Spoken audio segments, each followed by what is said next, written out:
Great.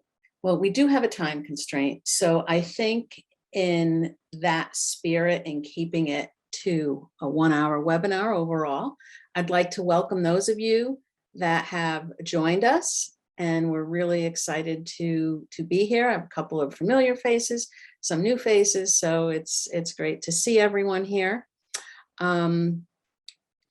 And we'll just begin our Connecticut breakout session. So just a few housekeeping things to begin with.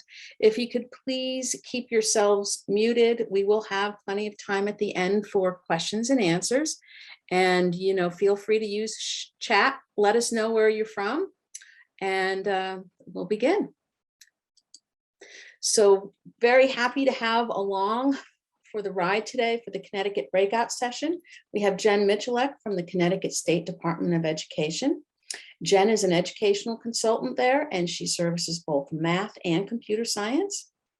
We're really excited to have Heather Sutkowski here from CREC Montessori Magnet School, where she teaches in grades K through 6. Heather is a certified ISTE educator as well as a code.org facilitator. And we have Darcy Ronan from Sacred Heart University, where she is an assistant professor. She's a PI and director of Project Future. She's the director of STEAM education programs in Connecticut. And SHU is a regional partner for code.org. And I am Susan Auchincloss, and I am with ReadyCT, and we got a lot of airtime about script, and I'm a script facilitator, so would love to entertain some of that work moving forward in Connecticut. So as John had mentioned, computer science is really now considered to be a foundational skill. And students should have the opportunity to understand how these devices work and the impact that technology has on society. Computers and software have totally changed the way we live and work. And those of us who are not digital natives, such as myself, have seen that profoundly, and we need to prepare our children for the future. So for 21st century students, every student should have the chance to learn about algorithms, how to create apps, and how the internet works, just like they've learned about or learning about the digestive system, the Constitution, and electricity. So we get this question a lot. Why start computer science teaching in grades K through 5? So I'd like to share with you some statistics from our own state of Connecticut. And this is participation of Connecticut high school students in computer science classes. And what we have found that many of our high school classes actually do a good job offering computer science courses to their students. However, those students don't necessarily show up for those courses. And in fact, in Connecticut, roughly 8% of the overall high school population takes a computer science class. It's even worse for females. We only have 3% of girls represented in those classes. And these situations also happen for students with disabilities and income levels. So students need to start to become creators in the digital economy and just not consumers of digital content. And in order to do that, we need to reach students while they're young. So I'm going to pass it off to Jen Michalek here, who will be speaking with us about our computer science plan for the state. Great, thank you, Susan. So it's nice to see some familiar faces on the call. And I know many of you on the call, I know very well to be champions of computer science. We really, can you advance the slide for me, Susan?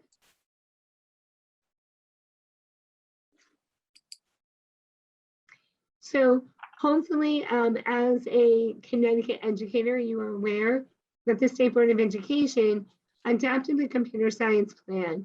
And I like to think of this plan really as a puzzle with various pieces that need to all come together in order for us to meet the needs of Connecticut students relative to computer science education. Next slide. The entire plan is really grounded in diversity. Susan shared some of the data at the high school level, and we know that that becomes a big problem And we want to ensure that whether we're talking about teachers or courses, that diversity is the forefront of all of our work. In addition to that, we have some very specific goals that address diversity, such as reducing the gender gap, reducing the high needs gap, reducing the gap based upon race or ethnicity, and increasing AP Computer Science enrollment. We truly believe that the best way to do that is twofold. One, we need to increase the computer science teacher diversity so that our students see themselves in computer science education. And more importantly, we need to start in that K-5 arena to build early interest so that they stay motivated. It's very difficult to start offering things in the high school and build interest so late for students. Next slide. So when we look at the K-5 focus, how is that called out specifically in the plan? Well, it's called out in two ways. First, there is a specific goal that says we want to implement K-12 computer science standards with fidelity at all grade bands. It doesn't say at the high school, it doesn't say in some schools, it's everywhere. How are we going to do that? Well, in order to do that, we need to establish at least one teacher at every single elementary and middle school that is trained in computer science. And when I say trained, I mean has content knowledge to be able to share and teach kids about the various components of computer science. And you'll hear more about what some of those activities involve and some of those resources to get training for your staff later on in the presentation. Hi. Sorry. That's okay. So curriculum and courses is really where it's at. We already have standards adopted, and very purposefully, those standards were adopted by grade band. As schools go and implement these standards, we wanted to provide the flexibility to implement, particularly in that K-5 grade band, in a way that may either embed instruction within current content or be a standalone. So we wanted to provide as much flexibility. The standards, like many of our standards, are based on a progression of learning. So hopefully that will allow you to have some vertical conversations with your computer science teachers at your elementary schools, middle schools, and high schools. In doing so, we hope that every district actually develops a continuum of computer science courses so that students have a range, beginning in as early as kindergarten, and then perhaps when they reach middle school, offering more variety of coursework, and then of course expanding opportunities in the high school, not only in the world of AP, but also in work-based learning and job training relative to the computer science industry. When we adopted the computer science standards, we very purposefully kept the ISTE standards as a separate entity. The ISTE standards, although very related to computer science, really speak more about digital literacy and digital citizenship. And we felt computer science had much more depth and breadth than that. We view computer science as its own content area, no different than we see social studies, science, math, ELA, and those ISTE standards really wrap around. Next slide. However, the one important piece to remember is both the ISTE standards and the computer science standards, where they connect, and you heard it in the earlier presentation, is around building those computational thinking skills that will create our learners for today to become our thinkers for tomorrow. So at this point, I'd like to turn it over to Darcy, who's going to talk about some of the training and resources available for your staff. Thank you, Jen. And it's really an inspiring vision.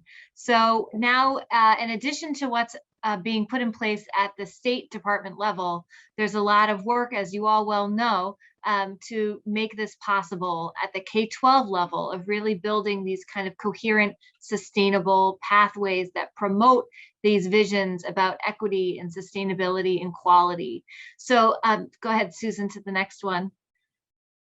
I would invite you, go back one, thank you, to consider and reflect upon where you think you as a teacher or you as a school leader might be in this process, because probably the resources that you need may vary based upon where your assessment is of where your practice is and where you'd like to go.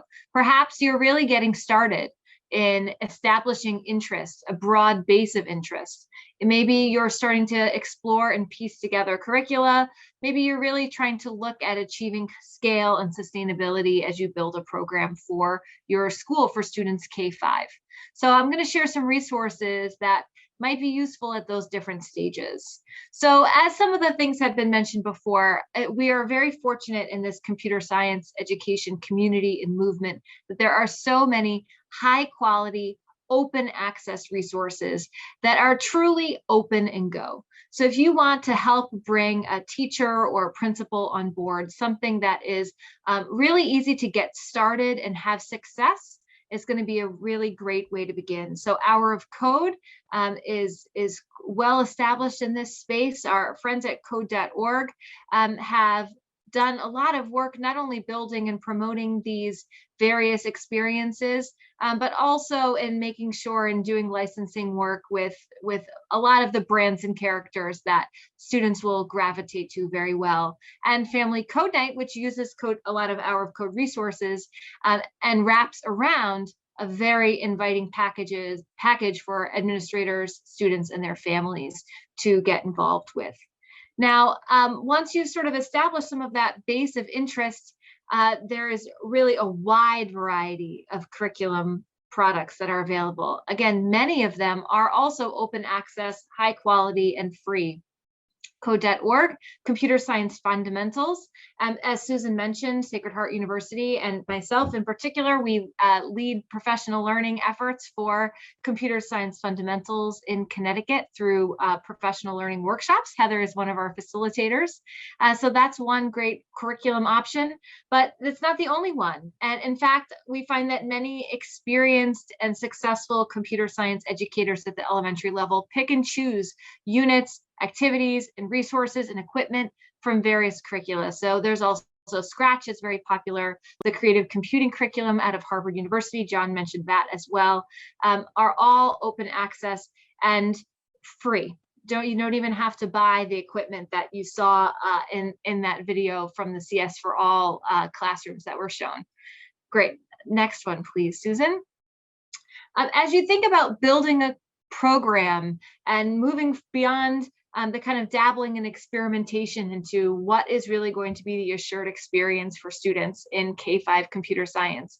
I'd encourage you to really try to think about that if you, depending on what your scope is, or advocate for that. A real school-wide, district-wide kind of approach. So something that Susan already mentioned and was also mentioned in the main session is scripts training, which is a real strategic planning opportunity for districts to really think carefully about the resources and commitment to make for computer science opportunity and access. And there's also Amazon Future Engineer has some offerings that are also free. So for example, as an enrichment, they're, in addition to the CS Journeys from code.org, which was also mentioned, they also have class chats, which gives students an opportunity to speak virtually with a computer science engineer. There's also opportunities to virtually tour Amazon facilities. And you can also apply for a school or district to be part of this Future Engineer Boot Up program, which is a 3-year sustained professional development and coaching project. They're accepting applications. And also, on the frontier of this work, right, the sort of next step, the next edge, I think, is really in the space of curriculum integration, which is potentially so powerful in the K-5 space. And I think a space where the world of K-5 education can really shine.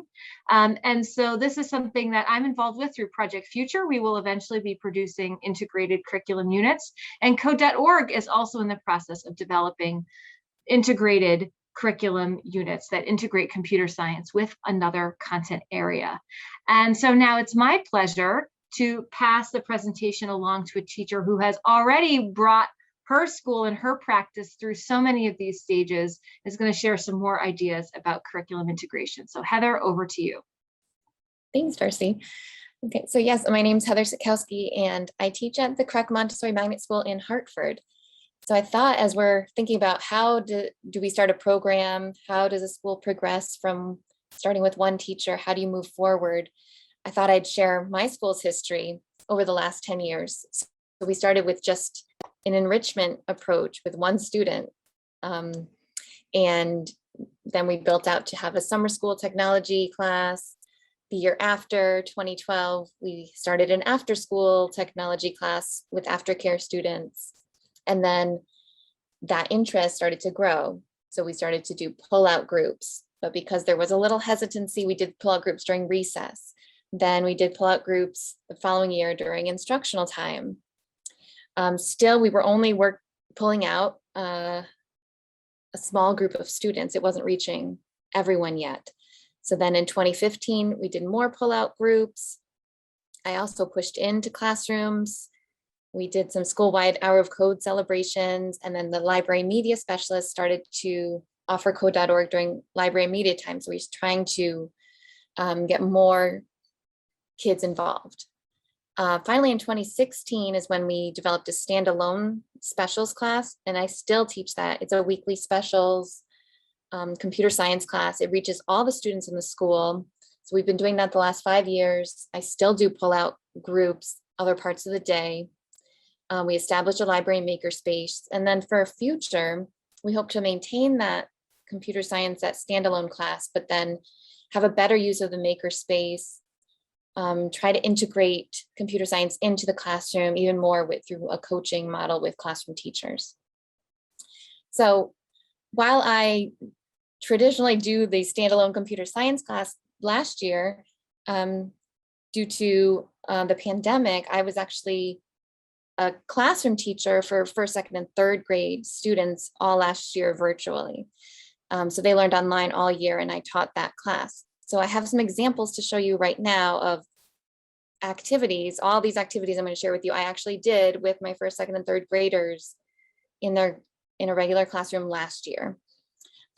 If we're thinking about like how do we really connect computer science to student learning and what's going on in the classroom, these maybe are some ideas of what's possible. So for ELA, for English Language Arts integration, students they animated their narrative writing with Scratch Junior. They animated their how-to books, which is a nice first grade unit in Scratch Junior. Other students use Scratch to retell stories, practice their 5-finger retell.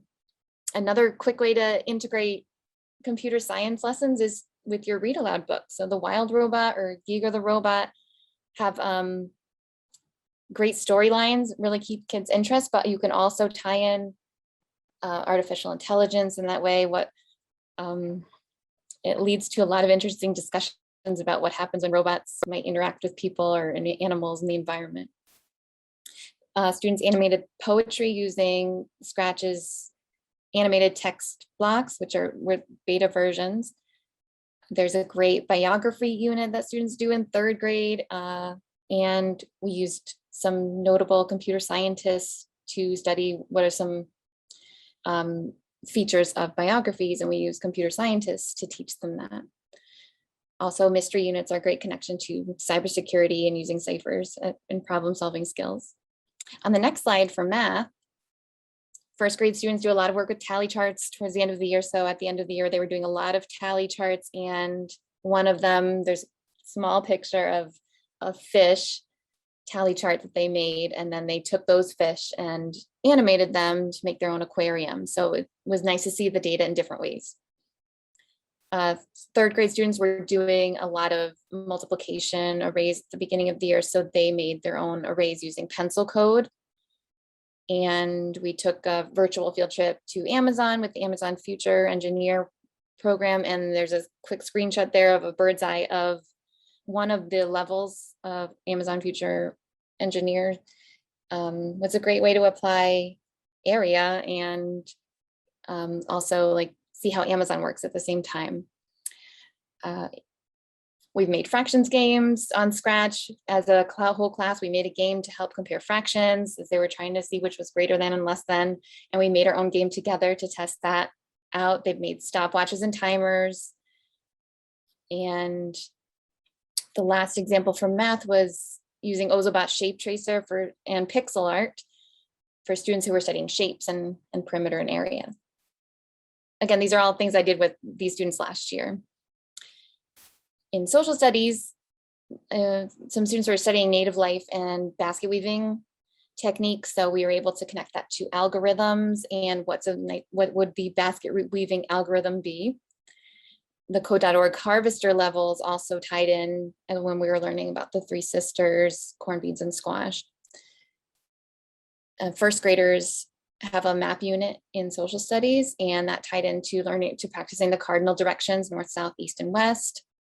And also digital citizenship, being responsible online, ties in nicely to social studies curriculum.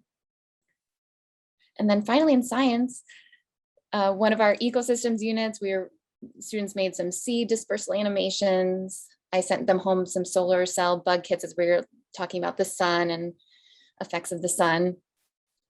There's not a picture of this, but we did a reader's theater play about the solar system, and students animated planets with their lines, and we put it together as a play using Scratch. And we also studied duck migration. There's like a nice classic Lego activity where everyone builds a duck and it comes out differently. And we animated our own duck pond in Scratch. And it was a nice way to think about how we all think differently and we all have different contributions to the class. We actually did that at the beginning of the year to start off how we're going to respect each other and look at everyone's ideas as being important. So I thought those were just some examples that I did last year. They're not like standalone curriculum that I normally do, but as a way just to show you, how do we have computer science make sense in the actual classroom. Great, thank you, Heather. I just have a lot of respect for you with going in on the fly last year and making this all happen. Must have been tough. So we have just a few people in the room, but I'm really excited to get to know you all and see if you have any questions.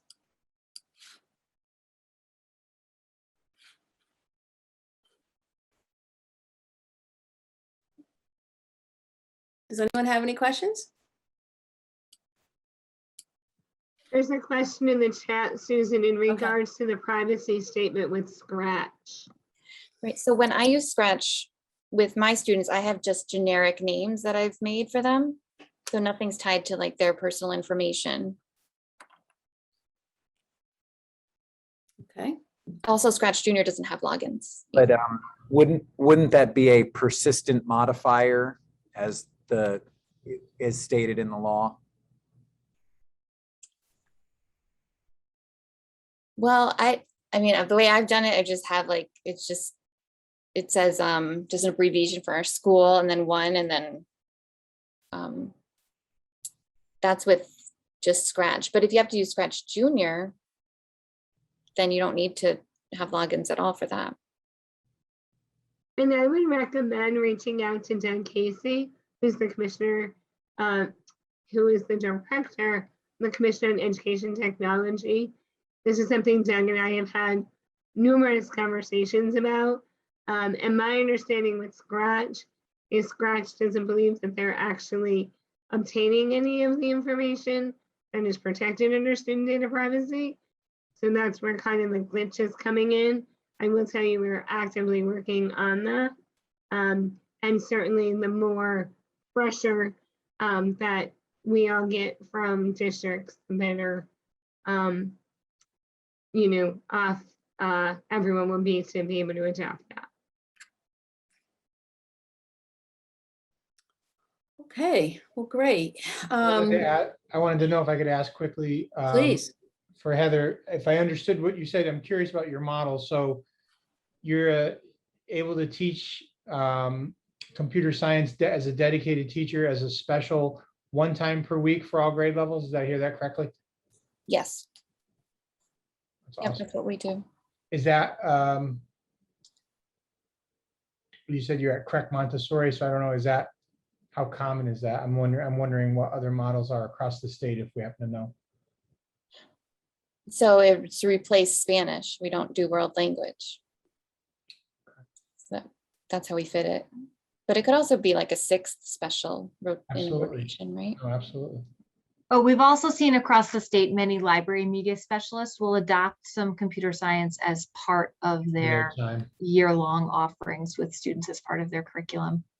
And that in conjunction with classroom teachers engaging can deliver a good amount of lessons and experiences to students. But I do think we will see a push to have computer science part of to be pushed into your regular content classes. I mean, it's going to take years, but I think that's the direction that things seem to be going.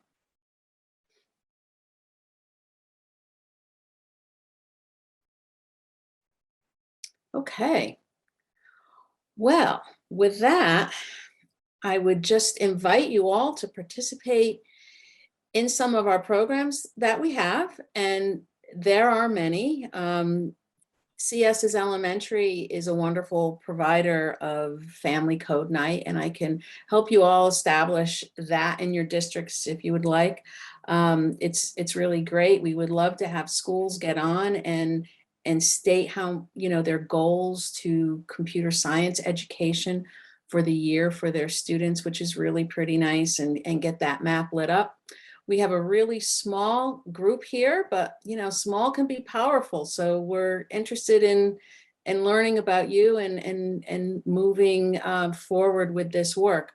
So with that, I think I will end it here. We can do one of two things. You can go back into John's session, learn about your free package that you get of goodies and how to expand this work in your districts. And I'll stay on for a few minutes if anyone would like to reach out and get some other resources. So with that, I thank you all for your time and have a great rest of your afternoon.